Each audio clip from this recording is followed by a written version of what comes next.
Bienvenue sur la chaîne Livre Audio Français Complet. Pensez à vous abonner pour ne pas rater les épisodes prochains.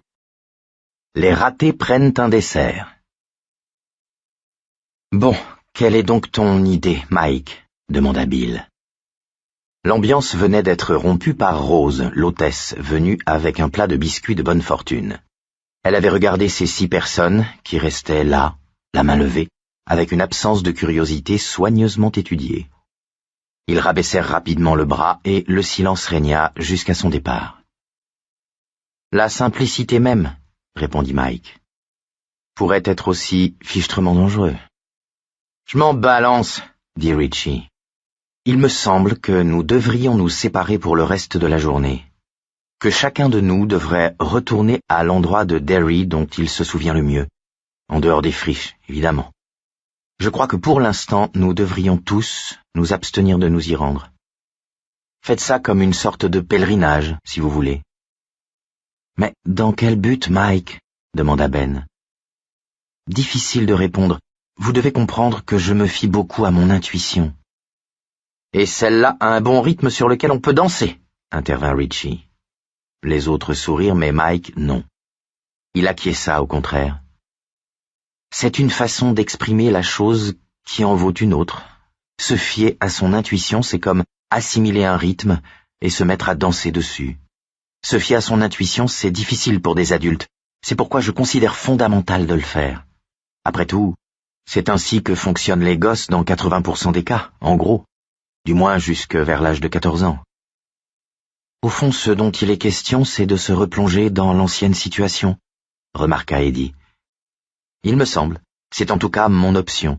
Si aucun endroit particulier ne vous vient à l'esprit, laissez vos pieds vous emmener où ils le veulent. On se retrouve ce soir, à la bibliothèque, pour se faire part de ce qui se sera produit. Si quoi que ce soit se produit, dit Ben. Oh, je crois que nous aurons des choses à nous dire. De quel genre ? Demanda Ben. Mike secoua la tête. Aucune idée, sinon que ce seront des choses désagréables à coup sûr. Il est même possible que l'un de nous ne réapparaisse pas ce soir à la bibliothèque. Je n'ai aucune raison particulière de penser cela. Ce n'est qu'une histoire d'intuition aussi. Le silence accueillit cette remarque. Pourquoi seul ? Demanda finalement Beverly. Puisque nous sommes censés devoir agir en groupe, pourquoi commencer seul, Mike ? En particulier si nous courons des risques aussi élevés que tu as l'air de le penser. Je crois pouvoir répondre, intervint Bill. Alors, vas-y, Bill, dit Mike. Pour chacun de nous, ça a commencé par une aventure personnelle, expliqua Bill. Je ne me souviens pas de tout, pas encore, mais de ça, au moins, je suis sûr. La photo qui s'est animée dans la chambre de George pour moi, la momie de Ben, le lépreux d'Eddie sous le porche de la maison de Neighbold Street, Mike découvrant les traces de sang près du canal, dans Bassett Park, et son oiseau. Il y avait bien une histoire d'oiseau, n'est-ce pas, Mike ? Mike acquiesça d'un air sinistre. Un gros oiseau. Pour Beverly, ça a été la voix dans le tuyau de vidange et le sang qui en est sorti, continua Bill. Et pour Richie... Mais là, il se tut, intrigué. Je dois être l'exception qui confirme la règle, grand Bill, dit Richie. Mon premier contact avec quelque chose de bizarre cet été-là, de vraiment bizarre, remonte au jour où nous sommes allés ensemble dans la chambre de George, quand nous avons regardé dans son album la photo de Center Street qui s'est mise à bouger, tu t'en souviens ? Oui. Mais es-tu sûr qu'il n'y avait rien eu avant, Richie ? Absolument rien. Quelque chose passa brièvement dans le regard de Richie. Eh bien, dit-il lentement, il y a eu ce jour où Henry Bowers et ses copains m'ont poursuivi. C'était avant la fin des classes et je leur ai échappé en me cachant dans le rayon des jouets de Freezes. Je suis revenu au centre et je me suis assis sur un banc. Et là, il me semble avoir vu... Mais c'est juste quelque chose que j'ai rêvé. C'était quoi ce rêve ? Demanda Beverly. Rien, fit Richie presque sèchement. Un rêve, c'est tout. Il regarda Mike. Une petite marche me fera du bien, je crois. Elle fera passer le temps, ou plutôt, elle me le fera remonter. Alors on est d'accord, fit Bill. Tous acquiescèrent. Nous nous retrouvons donc ce soir à la bibliothèque. À... Quelle heure proposes-tu, Mike? 7 heures. Sonnez si vous êtes en retard. On ferme à 7 heures pendant l'année scolaire. 7 heures, entendu, conclut Bill, parcourant le groupe des yeux. Et faites attention, n'oublions pas que nous ne savons pas exactement ce que nous faisons. Il ne s'agit pas d'une reconnaissance. Si vous voyez quoi que ce soit, ne vous battez pas. Courez. Je suis amant, pas combattant, dit Richie d'une voix rêveuse à la Michael Jackson. Eh bien, autant commencer tout de suite, lança Ben, l'esquisse d'un sourire relevant le coin droit de ses lèvres. Je serai cependant bien embêté de vous dire où je vais aller, les friches étant exclues. Descendre là-dedans avec vous, c'est pour moi le meilleur souvenir. Ses yeux se portèrent sur Beverly, la fixèrent un moment et se détournèrent. Aucun autre endroit n'a autant de signification pour moi. Je vais probablement marcher au hasard pendant 2 ou 3 heures, le nez au vent, en me mouillant les pieds. Tu trouveras bien un coin où aller, meule de foin, lança Richie. Tu n'as qu'à rendre visite aux pâtisseries que tu fréquentais dans le temps. Ben éclata de rire. Je n'ai plus les mêmes capacités qu'à 11 ans, et de loin. Je suis tellement repu que vous allez devoir me rouler pour me faire sortir, les gars. Moi, je suis prêt, dit Eddie. Un instant, s'exclama Beverly, alors qu'ils commençaient tous à repousser leurs chaises. Les gâteaux secs de bonne fortune. Ne les oubliez pas? Ouais, fit Richie. Je lis déjà d'ici ce qu'il y a dans le mien. Tu seras bientôt bouffé par un monstre énorme. Bonne journée. Tout le monde rit, et Mike fit passer le plat de gâteaux secs à Richie, qui en prit un et fit suivre autour de la table. Bill remarqua que personne n'entama le sien avant la fin de la distribution. Ils restaient assis, le gâteau à la main ou posé devant eux, et au moment où Beverly, toujours souriante, prenait le sien, Bill sentit l'envie de crier « Non, non, ne le fais pas, cela fait partie de ça, repousse-le, ne le brise pas !» monter à sa gorge. Mais c'était trop tard. Beverly venait de le rompre, imité par Ben et par Eddie, qui se servaient du bord de sa fourchette. Et comme le sourire de Beverly se transformait en une grimace d'horreur, Bill eut encore le temps de penser « Nous le savions. D'une manière ou d'une autre, nous le savions, car personne n'a mordu dans son gâteau, ce que l'on aurait dû normalement faire. Il y a en nous quelque chose qui se souvient de tout. » Et il trouva plus horrible que tout de prendre conscience de cette connaissance obscure des choses. Elle parlait plus éloquemment que Mike n'aurait pu le faire, pour expliquer combien ils avaient été réellement et profondément touchés par ça, et combien ça les tenait encore dans son emprise. Du sang jaillit du gâteau de Beverly, comme d'une artère coupée. Il éclaboussa sa main et la nappe blanche qui couvrait la table en une large tache d'un rouge brillant qui s'imbiba dans le tissu et étendit des doigts roses avides. Eddie Casbrack poussa un cri étranglé et eut un violent mouvement de recul, dans un désordre de bras et de jambes qui manqua renverser sa chaise. Un énorme insecte, à la carapace chitineuse d'un brun jaunâtre hideux, sortait de son gâteau comme d'un cocon, ses yeux aveugles d'obsidienne tournés vers l'avant. Comme il rampait sur l'assiette à pain d'Eddie, des miettes de gâteau tombèrent en une petite averse sur la nappe, et leur minuscule crépitement vint hanter un rêve que fit Bill un peu plus tard dans l'après-midi au cours d'une sieste. Une fois complètement libéré, l'insecte se frotta les pattes arrière, l'une contre l'autre, dans un bruit de roseaux froissés, et Bill se rendit compte qu'il s'agissait d'une espèce d'abominable grillon mutant. Il atteignit le rebord de l'assiette et bascula par-dessus, tombant sur le dos. « Oh Seigneur !» réussit à proférer Richie d'une voix étranglée. « Oh Seigneur, grand Bill ! C'est un œil, bon Dieu, c'est un putain d'œil !» Bill tourna brusquement la tête et vit Richie incapable de détacher son regard du gâteau, les lèvres retroussées en un abominable ricanement. Un morceau de la pâtisserie venait de se détacher et laissait voir un trou d'où un œil humain le fixait avec une intensité glacée. Des miettes étaient posées sur son iris brun, d'autres noyées dans le blanc. Ben Hanscom rejeta le sien, non pas d'un geste calculé, mais d'un mouvement réflexe, celui d'une personne victime d'une horrible surprise. Le gâteau sec roula sur la table, et Bill vit que 2 dents s'y trouvaient enfoncées, leurs racines couvertes de grumeaux de sang. Elles s'entrechoquaient comme des graines dans une coloquinte creuse. Il reporta son regard sur Beverly et s'aperçut qu'elle était sur le point de se mettre à hurler. Elle ne quittait pas des yeux la chose qui venait de sortir du gâteau d'Eddie, la chose qui gigotait maintenant mollement sur le dos. Bill agit, sans réfléchir, par pure réaction. Par intuition, eut-il absurdement le temps de se dire, tandis que, bondissant de son siège, il posait sèchement la main sur la bouche de Beverly, juste avant qu'elle ne pousse son cri. « Me voici donc en train d'agir par intuition. J'espère que Mike est fier de moi. » Ce n'est qu'un son étouffé qui sortit de la bouche de Beverly. Eddie émettait ces sons sifflants dont Bill se souvenait si bien. Pas de problème là. Un bon coup de décoince-poumon et l'affaire serait réglée. Réglée comme du papier à musique. Et Bill se demanda, ce n'était pas la première fois, comment des idées aussi aberrantes peuvent nous venir à l'esprit en de tels moments. Il regarda précipitamment les autres, et ce qui lui sortit de la bouche remontait de très loin, d'un ancien été, et sonnait à la fois archaïque et incroyablement juste. « Bouclez-la, tous, vous entendez? Bouclez-la !» Richie se passa la main sur les lèvres.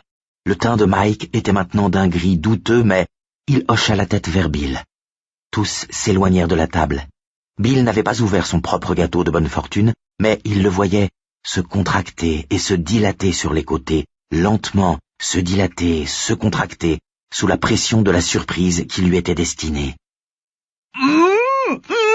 Fit encore Beverly contre la paume de Bill qu'elle chatouillait de son haleine. « Boucle-la, Bev !» dit-il en retirant sa main. Ses yeux agrandis lui dévoraient le visage. Un tic faisait tressaillir sa bouche. « Bill, est-ce que tu as vu ?» Son regard ne quitta qu'un instant la bestiole, apparemment en train de mourir. Ses yeux rugueux semblaient lui rendre son regard, et Bev commença à gémir. « Arrête ça, Bev !»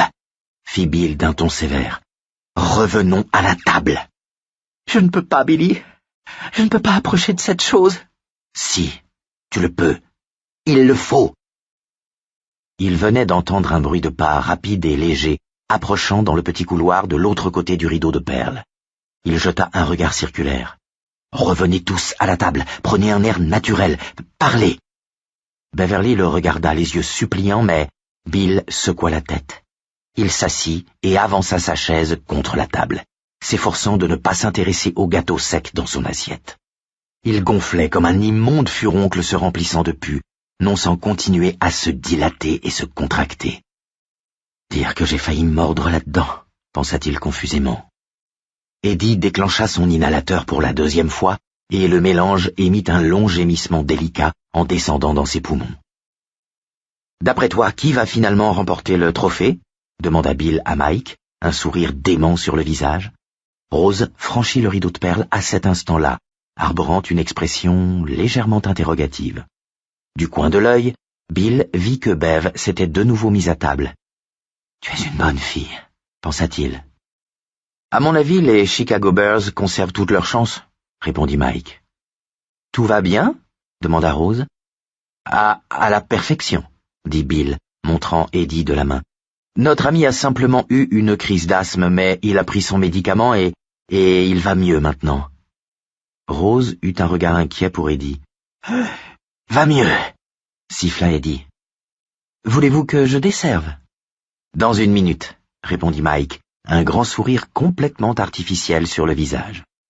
« Le repas vous a plu ?» De nouveau ses yeux parcouraient la table, une légère pointe de doute n'entamant pas un profond puits de sérénité. Elle ne voyait ni le grillon, ni l'œil, ni l'espèce de respiration du gâteau de Bill. Elle ne remarqua pas non plus la flaque de sang sur la nappe. « Tout était excellent », intervint Beverly en lui adressant un sourire nettement plus naturel que ceux de Mike et de Bill.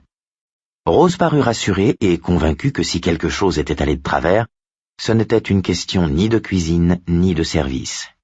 « Elle ne manque pas de cran », pensa Bill. « Les prédictions des gâteaux étaient bonnes ?» demanda Rose. « Eh bien, je ne sais pas pour les autres, » répondit Richie, « mais pour ma part, je n'en ai jamais eu d'aussi bonnes à l'œil. » Bill entendit un minuscule bruit de craquement. Il regarda dans son assiette et vit une patte s'agiter à l'aveuglette, frottant contre la porcelaine. « Dire que j'ai failli mordre là-dedans, » se répéta-t-il, sans se départir de son sourire. « Excellente, dit-il. Richie regardait l'assiette de Bill. Une énorme mouche noirâtre surgissait des débris fragiles du gâteau, bourdonnant faiblement. Un liquide jaunâtre épais s'écoula paresseusement entre les miettes et fit une flaque sur la porcelaine. Une odeur lourde et écœurante de plaies infectées s'en dégageait. « Eh bien, si je ne peux pas vous être utile pour le moment... »« Non, pas pour le moment, » admit Ben. « Un merveilleux repas, tout à fait inhabituel. »« Je vous laisse, » dit-elle. Elle s'inclina et disparut derrière le rideau de perles. Celle-ci ondulait et tintinabulait encore, que tous, déjà, s'éloignaient de nouveau de la table. « Qu'est-ce que c'est ?»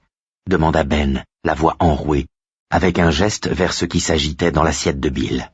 « Une mouche, » dit Bill. « Une mouche mutante, que nous devons, je crois, à l'imagination d'un écrivain du nom de George Langlahan. Il a écrit une nouvelle intitulée La Mouche. On en a fait un film, pas terrible. Mais l'histoire m'avait flanqué une frousse épouvantable. Ça recommence ces vieux tours de con.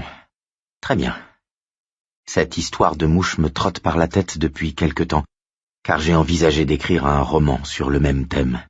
« Excusez-moi, » dit Beverly d'un ton distant, « mais je crois que je vais vomir. » Elle était partie avant qu'aucun des hommes n'eût le temps de se lever.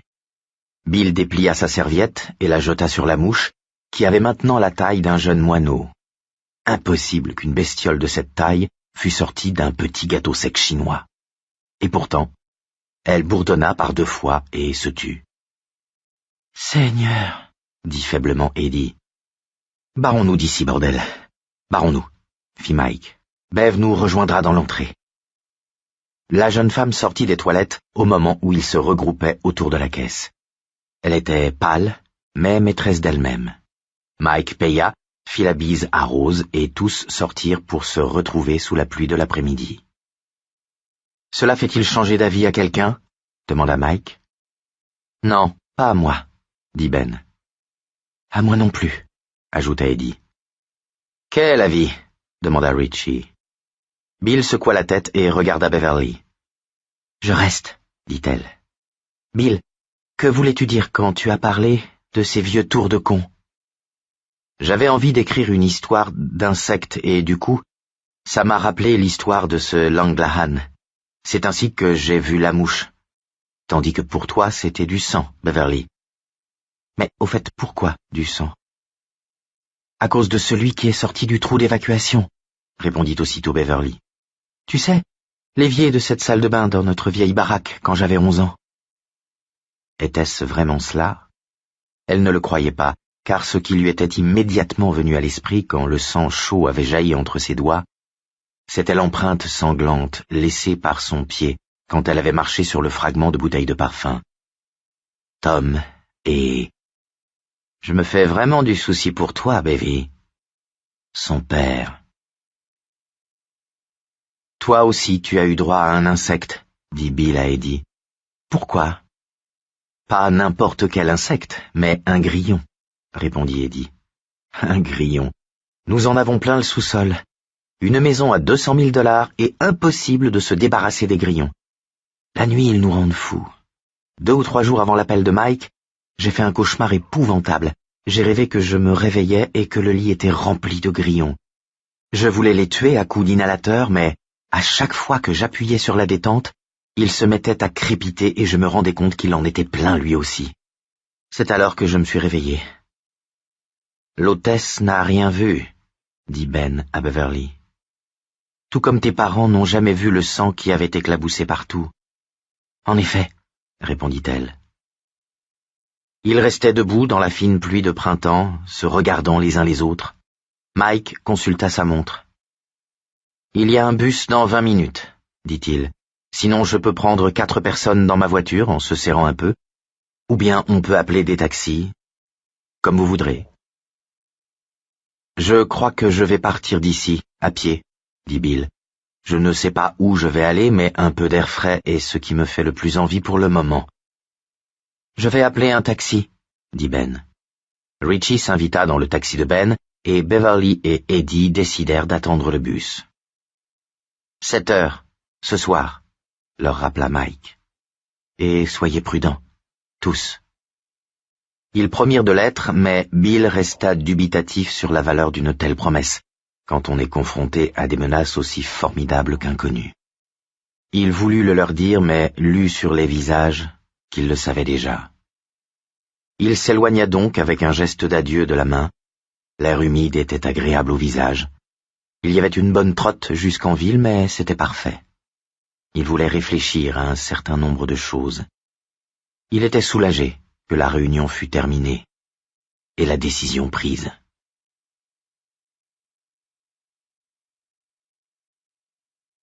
Chapitre 11. Promenade. Ben Hanscom bat en retraite. Richie Tosier quitta le taxi au carrefour des 3 rues, Kansas Center et Main, tandis que Ben se faisait conduire jusqu'en haut de la côte de Up Mile Hill.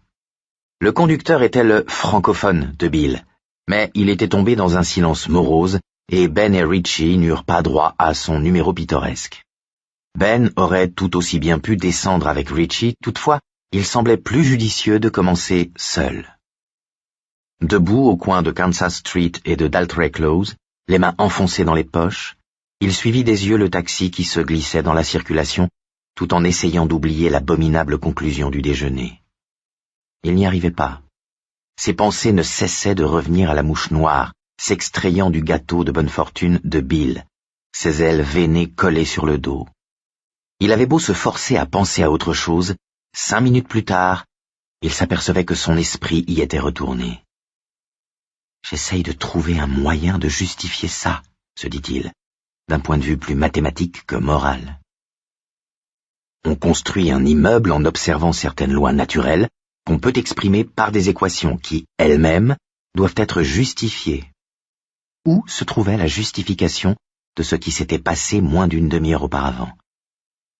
Laisse tomber, se répéta-t-il pour la énième fois. C'est impossible à justifier. Alors laisse tomber. Si le conseil était bon, il avait l'inconvénient de ne pouvoir être suivi. Il se souvenait que le lendemain du jour où il avait vu la momie sur le canal gelé, sa vie avait continué comme de coutume. Il avait pourtant compris qu'il avait bien failli se faire avoir, mais son existence s'était poursuivie, inchangée. École, devoir d'arithmétique, visite à la bibliothèque, appétit toujours aussi formidable à chaque repas. Il avait simplement intégré la chose vue sur le canal à sa vie. Quant à risquer de peu de se faire tuer, c'est l'un des risques de l'enfance. Les gosses foncent dans la rue sans regarder, ils barbotent jusqu'en des endroits où ils n'ont pas pied, ils tombent des balançoires ou des arbres.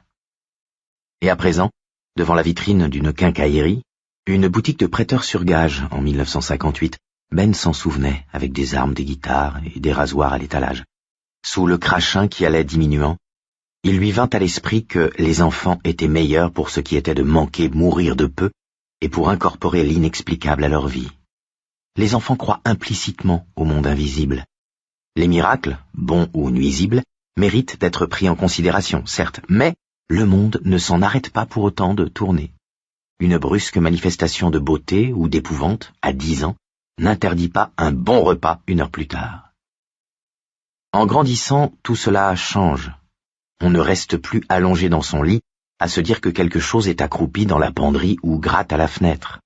En revanche, quand il se passe vraiment quelque chose qui dépasse toute explication rationnelle, nos circuits sont en surtension. On commence à s'agiter dans tous les sens, les neurones en ébullition, on tremble, on joue des castagnettes, l'imagination s'emballe et nous met les nerfs en plot.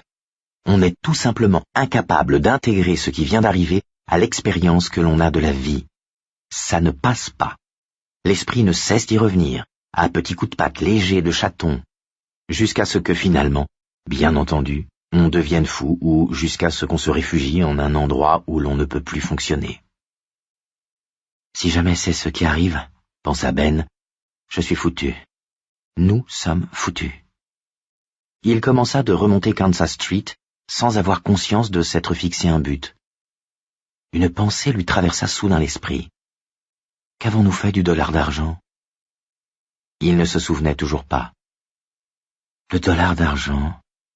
Ben, Beverly t'a sauvé la vie avec.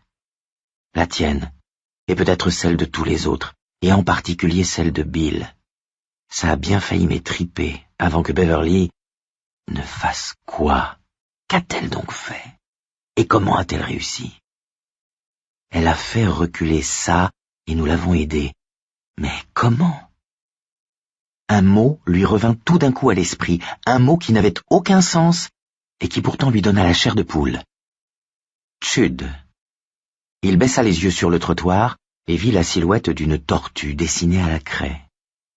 Pendant un moment, ce fut comme si le monde dansait sous ses yeux. Il les ferma très fort et se rendit compte en les rouvrant qu'il ne s'agissait pas d'une tortue, mais d'une simple marelle à demi effacée par la pluie. Chud. Qu'est-ce que cela voulait dire? Je l'ignore, dit-il à haute voix. En jetant un rapide coup d'œil autour de lui, pour voir si personne ne l'avait entendu, il s'aperçut qu'il avait quitté Kansas Street pour Costello Avenue. Lors du déjeuner, il avait prétendu que le seul endroit où il s'était senti heureux à Derry avait été les friches. Mais c'était loin d'être vrai, il y en avait un autre. Et par hasard ou inconsciemment, il se retrouvait devant cet endroit, la bibliothèque municipale de Derry. Il resta planté 1 minute ou 2 devant la façade, les mains toujours au fond des poches. Elle n'avait pas changé. Autant qu'autrefois, il en admira la structure. Comme nombre de bâtiments de pierre bien conçus, elle réussissait à résoudre, pour l'œil le plus observateur, un certain nombre de contradictions. La lourdeur de la pierre était compensée par la délicatesse des arches et la finesse des colonnes. Elle avait à la fois la solidité trapue d'une banque et l'élégance élancée d'une église. Ces contradictions la sauvaient de la laideur, et il ne fut pas tout à fait surpris de ressentir un élan de tendresse pour l'édifice. Costello Avenue non plus n'avait guère changé. La maison communale de Derry était toujours là, un peu plus loin, et Ben se demanda si le marché, à la jonction avec Kansas Street, l'avenue décrivait un arc de cercle, n'avait pas disparu. Il s'avança sur la pelouse de l'édifice, sans faire attention à ses bottes qui se mouillaient, pour aller jeter un coup d'œil sur le passage vitré qui reliait la bibliothèque des adultes à celle des enfants. Il était toujours là, et d'où il se tenait, juste devant les branches retombantes d'un saule pleureur, il voyait les gens aller et venir. L'ancienne et merveilleuse impression l'envahit, et pour la première fois, il oublia complètement ce qui s'était passé à la fin de la réunion. Il se souvenait être souvent venu à cet endroit précis, en plein hiver, s'ouvrant un chemin dans la neige qui lui montait jusqu'aux hanches, et être resté là un bon quart d'heure. Il se rappela ainsi un crépuscule et ses contrastes qui le fascinaient, tandis que le bout de ses doigts devenait gourd et que la neige fondait à l'intérieur de ses bottes en caoutchouc vert. Là, il avait vécu la tombée de la nuit, les ombres précoces des brèves journées d'hiver s'étirant, violettes, sur le monde, le ciel couleur de cendre à l'est et d'ambre à l'ouest. Là, il avait subi des températures glaciales, -12 peut-être, plus froid encore quand le vent arrivait des friches pétrifiées par le gel. Et pourtant, à moins de 40 mètres de là, circulaient des gens en manches de chemise. À moins de 40 mètres s'allongeait un passage brillamment éclairé de tubes fluorescents. De petits enfants passaient en pouffant de rire. Des couples de collégiens amoureux s'avançaient, main dans la main. La bibliothécaire y mettait bon ordre si elle s'en apercevait. Il y avait là quelque chose de magique, d'une bonne magie, qui était encore trop jeune pour ramener à des explications aussi terre-à-terre que l'électricité et le chauffage central. La magie tenait à ce cylindre lumineux de vie, reliant les 2 bâtiments sombres comme une artère vitale. La magie, c'était le spectacle de ces gens qui traversaient, de nuit, une étendue enneigée, sans être gênés par l'obscurité ou atteints par le froid. Ils en acquéraient beauté et divinité. Ils finissaient toujours par s'éloigner, comme ils le faisaient maintenant, en contournant le bâtiment pour rejoindre l'entrée principale, comme ils le faisaient maintenant, mais s'arrêtaient toujours pour regarder une dernière fois, comme ils le faisaient maintenant, ce délicat ombilique, avant qu'il ne soit caché par la masse de la bibliothèque des adultes. Le cœur pincé par cet accès de nostalgie, Ben gravit les marches qui conduisaient à l'ancien bâtiment et s'arrêta un instant dans l'étroite véranda, juste entre les piliers, un endroit tout en hauteur et toujours frais, quelle que soit la chaleur du jour. Puis il poussa le battant bardé de fer et pénétra dans la quiétude de la bibliothèque. La force du souvenir lui fit presque tourner la tête pendant quelques instants, tandis qu'il s'avançait dans la lumière douce que distribuaient les globes de verre. Une force qui n'avait rien de matériel, comme une claque ou un coup de poing. Une force qui ressemblait plutôt à cette étrange impression du temps qui revient sur lui-même, que l'on appelle, à défaut de mieux, déjà vu. C'est une impression que Ben avait déjà ressentie, mais jamais elle ne l'avait frappé et désorienté à ce point. Pendant les quelques instants qu'il passa dans l'entrée, il se sentit littéralement perdu dans le temps, ne sachant plus l'âge qu'il avait. 38 ans ou 11 ans. Ici régnait toujours le même calme tissé de murmures et de chuchotements occasionnels, ponctué du coup de tampon d'un bibliothécaire sur les fiches des livres ou du froissement des pages d'un journal que l'on tourne. La qualité de la lumière lui plaisait autant qu'autrefois. Elle pénétrait en biais par les hautes fenêtres, grises comme des ailes de pigeon en cet après-midi pluvieux, une lumière qui invitait à la somnolence et à la rêverie. Il traversa un grand espace recouvert d'un lino au motif noir et rouge, presque complètement effacé, essayant, comme jadis, d'atténuer le bruit de ses pas. Un dôme couronnait la bibliothèque des adultes, et tous les bruits s'y répercutaient. Il vit que les 2 escaliers de fer en colimaçon conduisant aux réserves se trouvaient toujours au même endroit, de part et d'autre du bureau principal en forme de fer à cheval, mais aussi que l'on avait, à un moment donné, ajouté un minuscule ascenseur cage pendant le quart de siècle qui avait suivi son déménagement avec sa maman. Ce fut presque un soulagement, un premier accroc dans l'impression suffocante de déjà vu.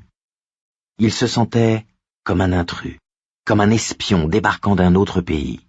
Il s'attendait presque à s'entendre interpellé par la bibliothécaire installée derrière le bureau, d'une voix forte et autoritaire, qui tirerait tous les lecteurs de leurs livres et tournerait les regards vers lui.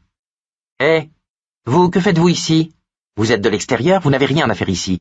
Vous venez d'autrefois, retournez d'où vous venez, tout de suite, avant que j'appelle la police. » La bibliothécaire leva bien les yeux. Elle était jeune et jolie, et pendant un instant, absurdement, Ben crut que ce qu'il venait de fantasmer allait se produire, quand le regard bleu pâle rencontra le sien et qu'il sentit son cœur lui monter dans la gorge. Puis les yeux bleus le quittèrent, indifférents, et Ben s'aperçut qu'il pouvait de nouveau marcher. S'il était un espion, on ne l'avait pas repéré. Il passa sous l'enroulement mortellement raide de l'un des escaliers en fer forgé pour gagner le corridor qui conduisait à la bibliothèque des enfants et se rendit compte, avec amusement, mais seulement après coup, qu'il avait retrouvé une autre des réactions de son enfance. Il avait levé les yeux, dans l'espoir de voir, comme il l'espérait étant gosse, une fille en jupe descendre cet escalier. Il se souvint soudain d'avoir une fois regardé en l'air, sans raison particulière, alors qu'il avait 8 ou 9 ans, il avait eu droit à la vision de la petite culotte rose d'une charmante adolescente. De même que le bref reflet du soleil sur le bracelet de cheville de Beverly March avait suscité en lui quelque chose de plus primitif que simplement de l'amour ou de l'affection lors du dernier jour d'école en 1958, de même, la vue des dessous de la lycéenne l'avait-elle fortement troublé. Il se souvenait s'être assis à une table de la bibliothèque des enfants et y avoir rêvé une bonne vingtaine de minutes, les joues et le front brûlant, un livre sur l'histoire des chemins de fer ouvert devant lui, son pénis dans son pantalon, dur comme une branche qui aurait poussé des racines jusque dans son ventre. Il s'était vu marié à l'adolescente et vivant avec elle dans une petite maison à la périphérie de la ville, se livrant à des plaisirs dont il n'avait pas la moindre idée. Ses impressions avaient disparu aussi rapidement qu'elles étaient venues, mais il n'avait jamais pu repasser sous l'escalier de fer sans jeter un coup d'œil en l'air. Il avança lentement dans le corridor vitré, non sans remarquer d'autres changements. On avait collé au-dessus des interrupteurs des étiquettes jaunes qui disaient « L'OPEP adore vous voir dépenser de l'énergie. Épargnez les watts. » Sur le mur du fond, dans ce monde de tables et de chaises miniatures en bois blond, où la fontaine d'eau fraîche ne dépassait pas 1 mètre de haut, ce n'étaient pas les portraits de Dwight Eisenhower ou de Richard Nixon que l'on voyait, mais ceux de Ronald Reagan et de George Bush. Mais, de nouveau le submergeait le sentiment de déjà-vu. Il était impuissant à le contenir et ressentit ce coup-ci l'engourdissement horrifié d'un homme qui commence à se rendre compte, après 1 heure d'efforts inutiles, que la côte ne se rapproche pas et qu'il va se noyer. C'était l'heure du compte, et dans un coin, une douzaine de petits, solennellement assis en demi-cercle sur leur minuscule chaise, écoutaient attentivement. « Qui heurte si fort à ma porte ?»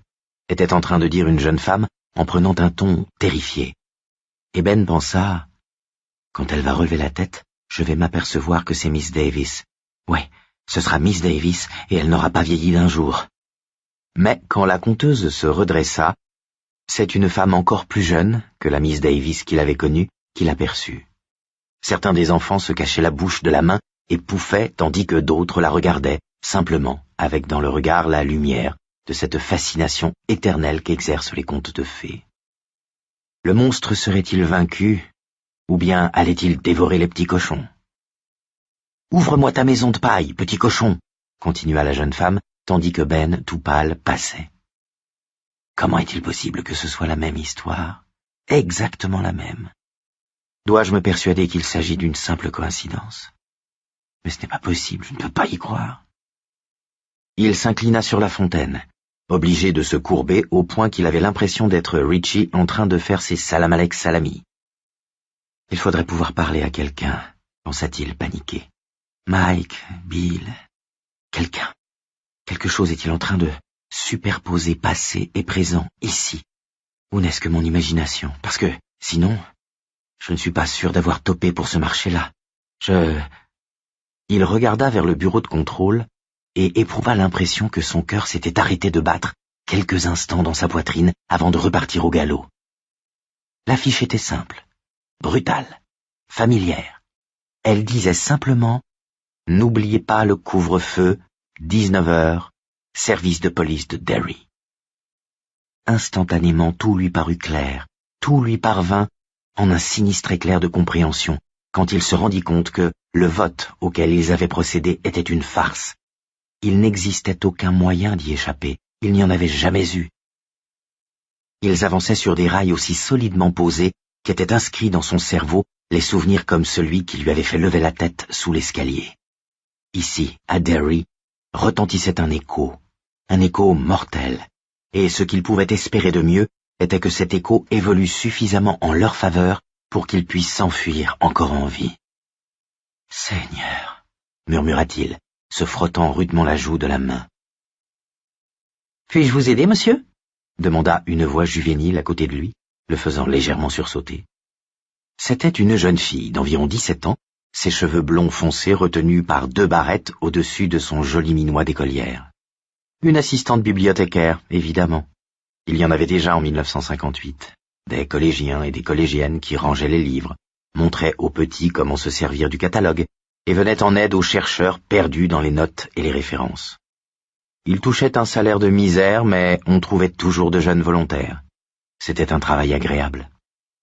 Dans la foulée, il décrypta plus précisément le sourire agréable mais interrogateur de l'assistante, et se souvint qu'il n'était pas à sa place en ce lieu, qu'il était Gulliver à Lilliput, un intrus. S'il avait craint, dans la bibliothèque des adultes, de se voir poser des questions, ici c'était un soulagement.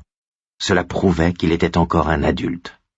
En outre, le fait que la jeune fille ne portait manifestement pas de soutien-gorge sous sa chemise style western le calmait plus qu'il ne l'excitait. Il ne pouvait y avoir de preuve plus éclatante que l'on était en 1985 et non en 1958, que la manière dont la pointe de ses seins se dessinait sous le coton. « Non, merci, mademoiselle », répondit-il, ajoutant aussitôt, de façon incompréhensible pour lui-même, « Je cherchais mon fils. »« Ah, quel est son nom? Je l'ai peut-être vu ?» Elle sourit.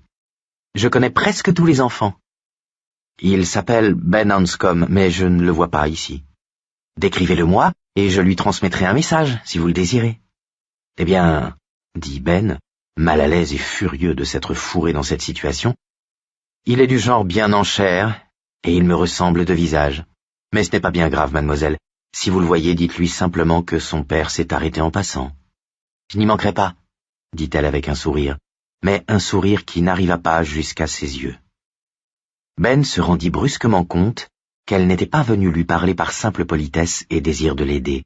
Elle était assistante dans une bibliothèque d'enfants sise dans une ville où 9 enfants venaient d'être massacrés en 8 mois.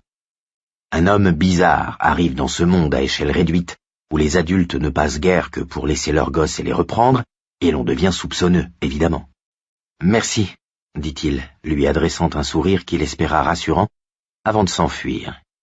Il battit en retraite par le corridor vitré, et poussé par une impulsion qu'il ne comprenait pas, il se dirigea vers le bureau en fer à cheval une fois dans la bibliothèque des adultes. Après tout, ils étaient censés suivre leurs impulsions cet après-midi, non? Les suivre et voir où cela les conduisait. Carol Danner. Tel était le nom de la jeune bibliothécaire, gravé sur une plaque posée sur le bureau. Derrière elle donnait une porte en verre dépoli sur laquelle était écrit « Michael Hanlon, bibliothécaire en chef ». « Puis-je vous aider ?» demanda la jeune femme. « Je crois, » répondit Ben, « ou du moins je l'espère. J'aimerais avoir une carte de lecteur. »« Eh bien sûr, » dit-elle en prenant aussitôt un formulaire d'inscription. « Résidez-vous à Derry ?»« Pas actuellement. »« Votre adresse ?»« Route rurale numéro 2, Hemingford Home, Nebraska. » Il se tut un instant, s'amusant à voir s'agrandir les yeux de la jeune femme, puis débita le numéro de code. 59341. Je m'appelle Ben Hanscom. Est-ce une plaisanterie, monsieur Hanscom? Nullement. Vous envisagez alors de venir habiter Derry? Non plus. Cela fait un peu loin pour venir emprunter des livres, vous ne trouvez pas? N'y aurait-il pas de bibliothèque dans le Nebraska? C'est plus ou moins une affaire sentimentale, expliqua Ben. Il aurait cru gênant de donner ces précisions à un étranger, mais il n'en fut rien. J'ai grandi à Derry, comprenez-vous. C'est la première fois que j'y reviens depuis mon enfance. J'ai fait un tour pour regarder ce qui avait changé, ce qui était resté.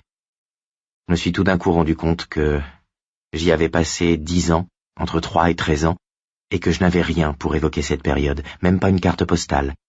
J'avais des dollars d'argent, mais j'en ai perdu un et j'ai donné les autres à un ami. Je crois que ce qui me ferait plaisir, ce serait un souvenir de mon enfance. C'est un peu tard, mais ne vaut-il pas mieux tard que jamais, comme on dit? Carol Danner sourit et son visage, de simplement joli, devint ravissant. « Je trouve ça adorable, » dit-elle.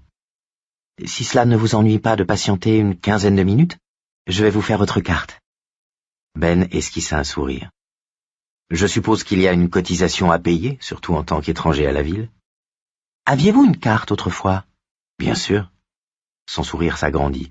« En dehors de mes amis, je crois que cette carte était la chose la plus importante. »« Veux-tu venir ici, Ben ?»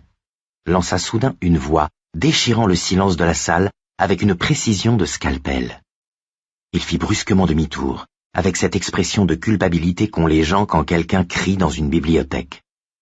Il ne vit personne de sa connaissance, et ne tarda pas à se rendre compte qu'aucun lecteur n'avait levé les yeux ou montré le moindre signe d'impatience ou d'ennui. Les vieux messieurs lisaient toujours dans leur coin le Derry News, le Boston Globe, le National Geographic, le Time, Newsweek ou US New and World Report. À l'une des tables de la salle du catalogue, 2 lycéennes étaient toujours penchées sur une pile de papier et de cartes de référence.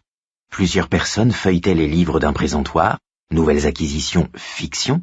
Un vieil homme coiffé d'une casquette de chauffeur ridicule et une pipe éteinte serrée entre les dents parcourait un album de dessins, des pin-up de Luis de Vargas. Il se retourna vers la jeune femme qui le regardait, intriguée. « Quelque chose ne va pas ?»« Non, » répondit Ben. « J'ai cru entendre quelque chose. Le décalage horaire m'a plus perturbé que je ne le croyais. Que disiez-vous ? En fait, c'est vous qui parliez, mais j'étais sur le point de vous expliquer que votre nom devait toujours figurer dans notre fichier, si vous avez eu une carte autrefois. Tout est sur microfilm maintenant. Un changement depuis que vous étiez enfant, non ? Tout à fait. Bien des choses ont changé à Derry, et cependant beaucoup d'autres sont restées. Je peux consulter le fichier et procéder à un simple renouvellement, gratuitement. Magnifique, dit Ben. Mais avant qu'il ait pu la remercier, la voix rompit de nouveau le silence religieux de la salle de lecture, plus forte, chargée d'un enjouement plein de menaces. « Amène-toi, Ben. Amène-toi un peu, espèce de tablard de merde. C'est à la vie à la mort, Ben Hanscom. » Ben s'éclaircit la gorge. « J'apprécie beaucoup, dit-il. »« C'est la moindre des choses, » répondit la jeune femme en inclinant la tête de côté. « Le temps s'est-il réchauffé dehors ? Un peu. Pourquoi? Vous... C'est Ben Hanscom le coupable! Hurla la voix venant d'en haut des rayons de la réserve. C'est Ben Hanscom qui a tué les enfants! Prenez-le! Attrapez-le! Transpirez, acheva-t-elle. Vraiment? Demanda-t-il bêtement. Je vais vous la préparer tout de suite. Merci. Elle se dirigea vers un coin du bureau où trônait une vieille machine à écrire. Ben s'éloigna, lentement, le cœur battant la chamade. Oui, il était en sueur, une sueur qu'il sentait couler le long de son front, de ses aisselles, et qui collait les poils de sa poitrine. Il leva les yeux et vit Gripsou le clown, en haut de l'escalier de gauche, les yeux baissés sur lui. Il avait le visage tout blanc d'un fard épais, et sa bouche, barbouillée d'un rouge sanglant, s'étirait sur un sourire de tueur. Ses yeux n'étaient en fait que deux orbites vides, et il tenait d'une main un lot de ballons, de l'autre, un livre. Pas lui, pensa Ben, pas ça. Je me trouve au centre de la rotonde de la bibliothèque de Derry. Nous sommes en 1985, et c'est la fin d'un après-midi de printemps. Je suis un adulte, et me voici face à face avec le plus épouvantable cauchemar de mon enfance. Face à face avec ça. Amène-toi, Ben, lui lança Gripsou. Je ne te ferai aucun mal. J'ai un livre pour toi. Un livre et un ballon. Allez, amène-toi. Ben ouvrit la bouche pour répondre. Tu es cinglé si tu crois que je vais monter là-haut. Mais se rendit compte à temps que tout le monde allait le regarder et se demander si ce n'était pas lui le cinglé. Oh, je sais que tu ne peux pas répondre, reprit Gripsou avec un ricanement. J'ai quand même bien failli t'avoir, non? Pardon, madame. Est-ce ici qu'on repasse? Oui? Eh bien, je repasserai. Pardon, monsieur, il marche votre frigo? Oui? Et qu'est-ce que vous attendez pour lui courir après? De son palier, le clown rejeta la tête en arrière et partit d'un rire strident qui gronda et se répercuta sous le dôme de la rotonde comme un vol de noires chauves-souris. Et il fallut à Ben faire un terrible effort de volonté pour ne pas se plaquer les mains sur les oreilles. « Allons, Ben, ramène-toi » le relança Gripsou. « Nous parlerons en terrain neutre. Qu'est-ce que tu en dis ?»« Je ne monterai pas là-haut. Le moment où je m'approcherai de toi, tu n'auras plus envie de me voir, je crois. Nous allons te tuer, » pensa Ben. De nouveau le clown éclata de son rire suraigu. Me tuer, moi. Et soudain, de manière horrible, sa voix fut celle de Richie Tosier, non pas sa voix ordinaire, mais la voix négrillon du Sud. Missiez-toi pas me tuer. Moi, bon nègre, très bon nègre, tu vas pas tuer ce pauvre garçon noir, mais de foin. Éclat de rire hystérique. Pris de frissons, le visage de craie, Ben traversa le centre de la bibliothèque, convaincu qu'il n'allait pas tarder à vomir. Il se tenait debout devant un rayonnage de livres, et il en prit un, au hasard, d'une main agitée de tremblement. « C'est ta dernière et unique chance, meule de foin, fous le camp de la ville, fous le camp avant la nuit. Je me mettrai en chasse ce soir, après toi et après les autres.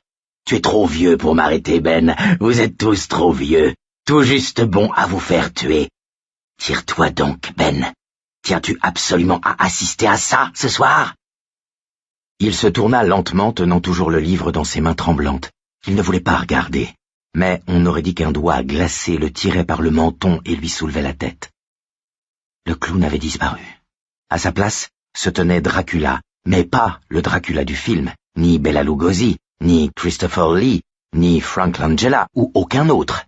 Une chose vaguement humaine, à la figure tordue comme une racine, mortellement pâle, les yeux rouges mauves comme des grumeaux de sang, le regardait du palier de l'escalier de gauche. Sa bouche s'ouvrit toute grande et révéla une double rangée de lames gilettes enfoncées dans les gencives sous des angles divers. On avait l'impression d'être en face d'un labyrinthe de miroirs dans lequel le moindre faux pas pouvait être mortel. La chose poussa un cri strident et referma brusquement ses mâchoires. Du sang noirâtre se mit à couler de sa bouche. Des fragments de ses lèvres entaillées tombèrent sur la soie blanche étincelante de sa chemise de soirée et laissèrent en glissant des traînées d'escargots sanguinolentes. « Qu'est-ce que Stan Uris a vu avant de mourir ?» hurla le vampire avec un rire. la bouche comme un grand trou sanglant. David Croquette, le roi de la frontière sauvage? Qu'a-t-il donc vu, Ben? Veux-tu le voir aussi? Qu'a-t-il donc vu? Qu'a-t-il donc vu? Puis il éclata de nouveau de ce même rire strident. Et Ben comprit qu'il était lui-même sur le point de hurler.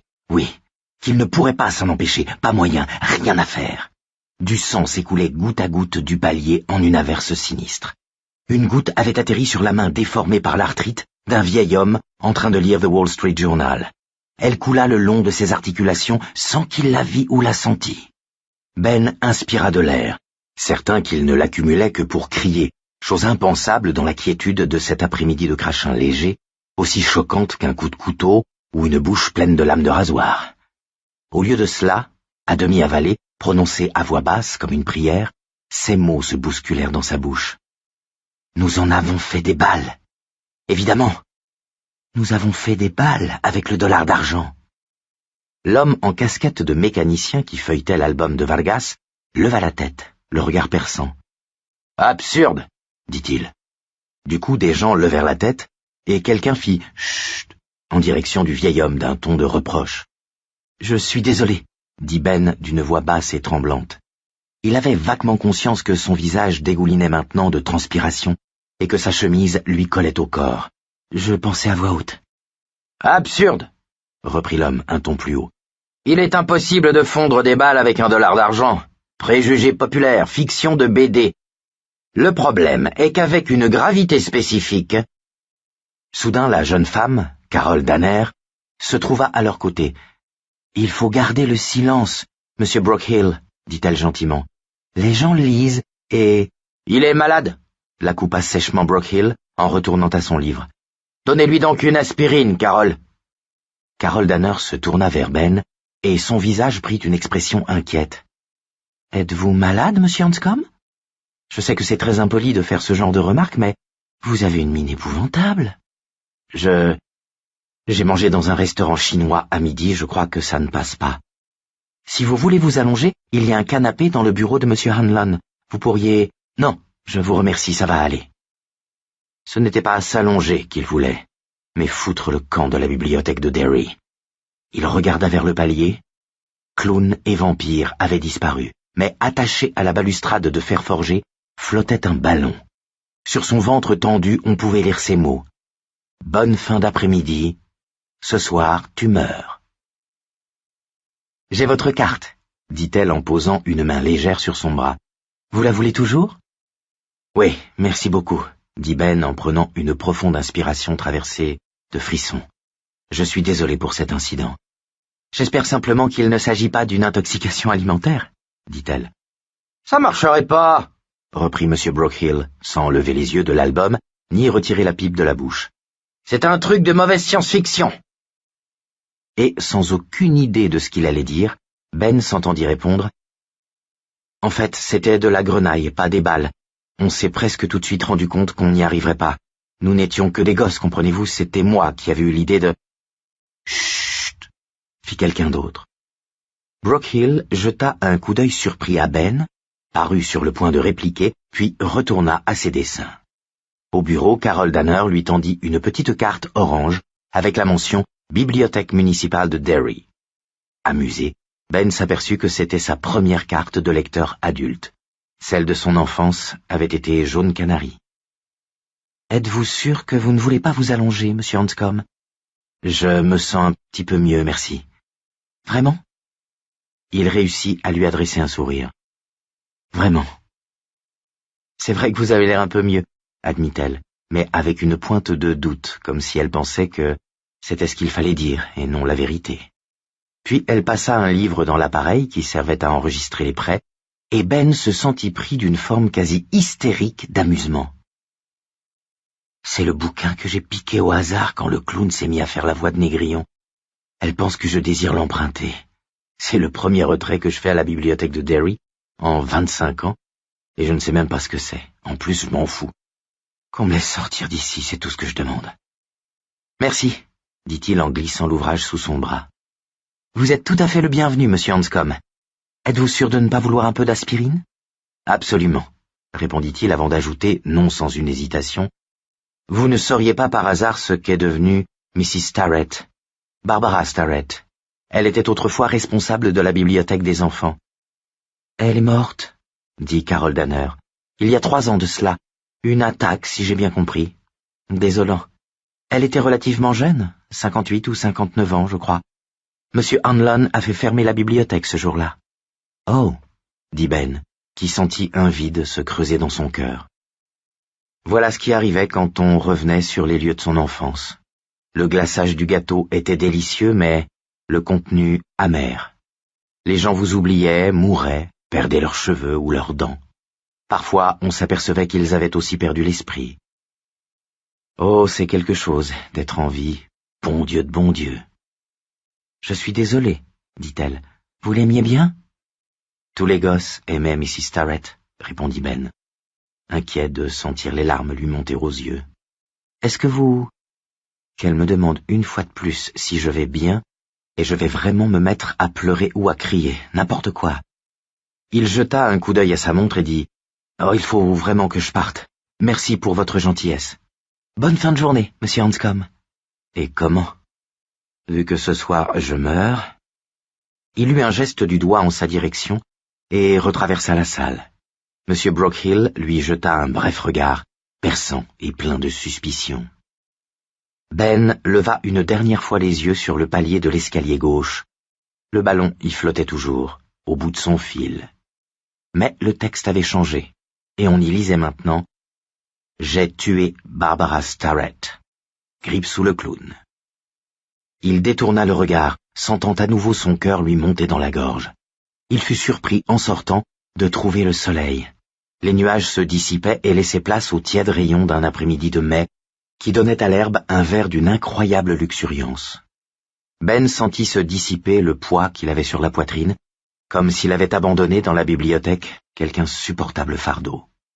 Puis ses yeux tombèrent sur le livre qu'il avait involontairement emprunté, et sa mâchoire se crispa avec une brutalité douloureuse. Il s'agissait de Bulldozer, de Stephen Meader, l'un des ouvrages qu'il avait sous le bras le jour où il avait plongé dans les friches pour échapper à Henry Bowers et ses acolytes. Et à propos de Henry, l'empreinte de sa botte de mécano salissait toujours la couverture. Faisant tourner les pages d'une main de nouveau tremblante, il s'arrêta à la dernière. La bibliothèque disposait maintenant d'un contrôle des fiches par microfilm. Il venait de voir l'appareil fonctionner, mais il y avait toujours une pochette collée à la jaquette cartonnée avec une carte glissée dedans. Sur chaque ligne figurait un nom, suivi de la date de remise, marquée au tampon. Nom de l'emprunteur, Charles Brown. Date de remise, 14 mai 58. David Hartwell, 1er juin 58. Joseph Brennan, 17 juin 58.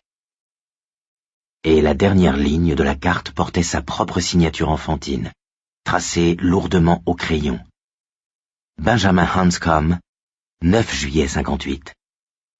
Cette carte était couverte d'un tampon qui se retrouvait sur la page de garde, sur l'épaisseur de la tranche et un peu partout. Un tampon qui avait bavé de l'encre rouge comme du sang et qui disait « Annulé ». « Oh Seigneur Dieu !» murmura Ben. Il ne savait pas quoi dire d'autre.